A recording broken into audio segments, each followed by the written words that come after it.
Hello, student. Welcome to Ignite class. Today we'll start the presentation of CBSE. How to CBSE exam, your upcoming exam. How to prepare. कैसे आप prepare करेंगे, क्या pattern आता है, क्या syllabus आता है, कैसे आपको स्टडी करनी है, कौन से चैप्टर पे ज़्यादा फोकस करना है, कौन से चैप्टर आपके लिए बहुत इंपॉर्टेंट होने वाले हैं, किस प्रकार के क्वेश्चन आते हैं, किस प्रकार के क्वेश्चन में आपको ज़्यादा दिक्कत होगी, वो सब कुछ यहाँ पे हम शॉर्ट में एनालिसिस करेंगे। आगे हम जैसे जैसे जो है कि सीबीएसई की आगे आगे चीजें बढ़ती जाएंगी, हम धीरे धीरे डिस्कस करते चलेंगे। चलिए स्टार्ट करते हैं हम आपके बोर्ड से रिलेटेड, आपके एग्जाम से रिलेटेड, आपके अगले साल आने वाले बोर्ड के एग्जाम से रिलेटेड कुछ महत्वपूर्ण बातें, जैसे कि सिलेबस, पैटर्न, समथिंग लाइक। ठीक है, चलिए हम बात करेंगे कौन से सब्जेक्ट की, फिजिक्स की। किसकी बात करेंगे, फिजिक्स की। फिजिक्स में टोटल मार्क्स कितने का होता है, 100 का, जिसमें से 70 मार्क्स का आपका एक्सटर्नल होता है। 70 का क्या होता है बच्चा, externals.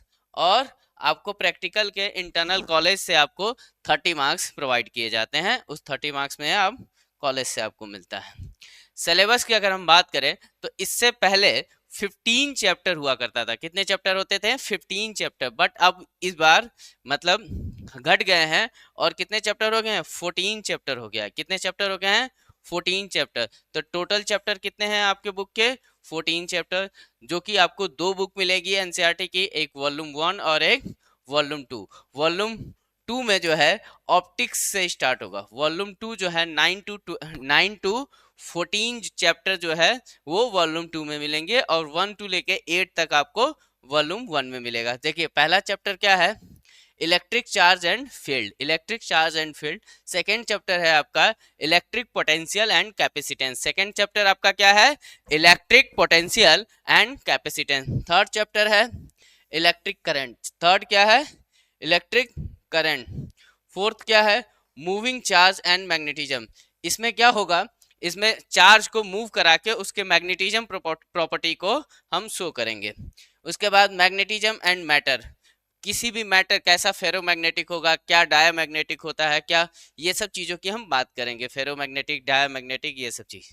Electromagnetic induction. Electromagnetic induction का मतलब है बेटा कि कैसे फ्लक्स के थ्रू हम इलेक्ट्रिक जनरेट कर सकते हैं, ईएमएफ कैसे प्रोड्यूस होगा, ये हम इस पे बात करेंगे। उस ईएमएफ के प्रोड्यूस होने के बाद अल्टरनेटिव करंट प्रोड्यूस किया जा सकता है, ये भी हम बात करेंगे किसमें, 7 चैप्टर में। और 8 चैप्टर में हम बात करेंगे इलेक्ट्रोमैग्नेटिक वेव के बारे में। किसके बारे में बात करेंगे, इलेक्ट्रोमैग्नेटिक वेव के बारे में। ठीक है, और आपको जब ऑप्टिक्स आएगा उसमें रे ऑप्टिक्स आएंगे और वेव ऑप्टिक्स आएगा। रे ऑप्टिक्स बहुत ही खूबसूरत चैप्टर है, आपको बहुत मजा आता है आएगा।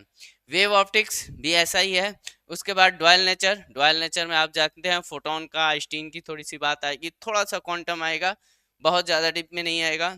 फिर एटॉम्स, न्यूक्लियाई, और सबसे लास्ट में आपका सेमीकंडक्टर। सबसे लास्ट में सेमीकंडक्टर जिसमें सिलिकॉन, जर्मेनियम, ठीक है, पीएन जंक्शन डायोड, ये सब चीज़ों की हम बात करेंगे। ये है आपका सिलेबस कि आपके कौन कौन से चैप्टर हैं और उन चैप्टरों में क्या क्या बेसिक पॉइंट हैं, ये हमने डिस्कस कर लिया। आइए हम देखते हैं unit wise. Unit wise weightage. Exam में वेटेज कौन सी यूनिट का, कौन से चैप्टर का कितना है, किस चैप्टर को कितना देना है, कैसे पढ़ना है, ये सब हम डिस्कस करेंगे। फर्स्ट यूनिट है इलेक्ट्रोस्टैटिक का। फर्स्ट यूनिट है इलेक्ट्रोस्टैटिक्स का। देखो दो शब्दों से बनकर बना है ये, इलेक्ट्रो एंड स्टैटिक। स्टैटिक का मतलब होता है रेस्ट कंडीशन। रेस्ट क्या, रेस्ट कंडीशन की बात हो रही है। इलेक्ट्रो का मतलब होता है इलेक्ट्रॉन के या चार्ज के। किसके, चार्ज के। जब चार्ज रेस्ट कंडीशन में है तो उसकी एनालिसिस करना ही इलेक्ट्रोस्टैटिक कहलाता है। चार्ज के रेस्ट कंडीशन में analysis, the analysis of rest condition of charge is called the electrostatics. तो इलेक्ट्रोस्टैटिक्स में कौन कौन से चैप्टर आते हैं, दो चैप्टर आते हैं। कौन कौन सा, पहला चैप्टर आता है electric charge and field. Electric charge and field, जिसमें आप कूलम लॉ पढ़ते हैं, ठीक है, और फील्ड पढ़ते हैं। सेकेंड चैप्टर आता है इलेक्ट्रोस्टैटिक पोटेंशियल एंड कैपेसिटेंस, जिसमें आप कैपेसिटर की बात करते हैं। देखिए फर्स्ट जो चैप्टर है वो आपका वो 5 to 8 मार्क्स का आता है। 5 to 8 मार्क्स का आता है। सेकेंड चैप्टर भी जो है वो लगभग यही आता है 5 to 8 मार्क्स। तो टोटल जो है 10 to 12 या फिर 10 to 12 मार्क्स आप मान के चलिए कि ये पहली यूनिट के 2 चैप्टर कौन कौन से, first chapter and second chapter मिला के कितने मार्क्स का आएगा, 10 to 12 मार्क्स का। ठीक है, चलिए आगे हम चलते हैं सेकेंड यूनिट की तरफ। सेकेंड यूनिट है हमारा करंट इलेक्ट्रिसिटी। करंट की बात करते हैं सेकेंड यूनिट में। सेकेंड यूनिट में ओनली और ओनली थर्ड चैप्टर आता है जो वेटेज रखता है अकेला 6 नंबर का। कितने नंबर का वेटेज रखता है एग्जाम में आपके, 6 नंबर का। ठीक है, करंट इलेक्ट्रिसिटी जिसमें ओम्स लॉ साहब आएंगे, क्या आएंगे, ओम्स लॉ आएगा, ओम्स लॉ आएगा। ठीक है, ड्रिफ्ट वेलोसिटी आएगी, रेजिस्टेंस आएगा, ठीक है, रजिस्टिविटी आएगी, ये सब चीजें आएंगी आपको थर्ड चैप्टर में। फोर्थ चैप्टर की हम बात करें तो magnetic effect of current and magnetism की बात करेंगे। बहुत ही इंपॉर्टेंट टॉपिक है ये जो बच्चे आगे चल के इंजीनियरिंग जाएंगे,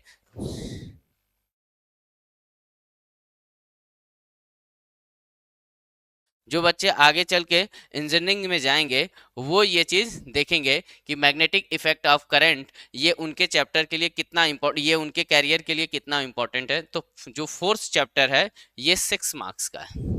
फोर्थ चैप्टर जो है वो 6 मार्क्स का है, और जो 5 चैप्टर है वो 5, जो फिफ्थ चैप्टर है, chapter number 5 magnetism and matter, ये 5 नंबर का है। तो टोटल कितने नंबर के होंगे, दोनों मिला के एक यूनिट बनाते हैं मैग्नेटिक का, जो कि 11 मार्क्स का वेटेज रखता है। कितने मार्क्स का वेटेज रखता है बच्चा, 11 मार्क्स का। तो आप ये चैप्टर को और अच्छे से पढ़ें, जिनको इंजीनियरिंग बैकग्राउंड में जाना है वो इस चीज को बहुत अच्छे से पढ़ेंगे। ये जितने भी आप एसएसडी देखते हैं, हार्ड ड्राइव देखते हैं, जितने भी स्टोरिंग डिवाइस देते हैं, ये सब कुछ का बेसिक यही है। ठीक है, चलिए आइए बात करते हैं electromagnetic induction and alternative current. आपका यूनिट 4 की बात करें, यूनिट 4 में बेटा 2 चैप्टर आते हैं, एक चैप्टर 6 एंड चैप्टर 7। चैप्टर 6 होता है इलेक्ट्रोमैग्नेटिक इंडक्शन और चैप्टर 7 होता है एसी करंट, अल्टरनेटिव करंट की बात करते हैं। तो इंडक्शन जो है 4 मार्क्स का आता है और अल्टरनेटिव करंट आपको 2 से 3 मार्क्स के मिल जाएंगे, 2 to 3 मार्क्स का आपको एसी मिल जाएगा। टोटल कितने मार्क्स का होगा, 6 से 7 मार्क्स का आपको यूनिट 4 कितने मार्क्स का आपको मिलेगा, 6 to 7 मार्क्स। यूनिट 5 की अगर हम बात करें तो यूनिट 5 होता है आपका इलेक्ट्रोमैग्नेटिक वेव की बात करता है, इलेक्ट्रोमैग्नेटिक वेव की बात करता है। ये एक अलग ही यूनिट रखता है और ये सबसे छोटा यूनिट है जिसमें चैप्टर सबसे कम मार्क्स का आता है, जिसमें चैप्टर 8 ओनली आता है, इलेक्ट्रोमैग्नेटिक वेव्स। लेकिन फॉर फ्यूचर जो भी बच्चे साइंस बैकग्राउंड से जुड़े रहेंगे उनके लिए ये टॉपिक बहुत ही ज्यादा इंपॉर्टेंट है। ठीक है, और ये ओनली वेटेज रखता है आपके एग्जाम में 4 मार्क्स का, तो आप इसका ध्यान दें। यूनिट 6 की अगर हम बात करें, ऑप्टिक्स की अगर हम बात करें तो इसमें पहला चैप्टर आता है चैप्टर 9। कौन सा चैप्टर आता है, चैप्टर 9, जिसमें रे ऑप्टिक्स, जिसमें आप रिफ्लेक्शन, ठीक है, ये सब लेंस वेंस के बारे में पढ़ते हैं। और क्या पढ़ते हैं आप, जो है कि ऑप्टिक्स इंस्ट्रूमेंट के बारे में पढ़ते हैं। ठीक है, उसके बाद आप नेक्स्ट चैप्टर आता है आपका वेव ऑप्टिक्स। क्या आता है बच्चा, वेव ऑप्टिक्स। और ये कितने मार्क्स का था, ये 10 मार्क्स का था, 10 to 12 मार्क्स ये आता है, कभी कभी 12 मार्क्स भी आ जाता है, बस मोस्टली 10 मार्क्स के अंदर ही रहता है। ठीक है, और ये है 4 मार्क्स का, कौन सा, वेव ऑप्टिक्स, जिसमें हाइगन के प्रिंसिपल आएंगे। ठीक है, ये टोटल मिला के कितने मार्क्स का हो गया, तो यूनिट आपका 6 जो है 14 मार्क्स का होता है। कितने मार्क्स का होता है बच्चा, 14 मार्क्स का।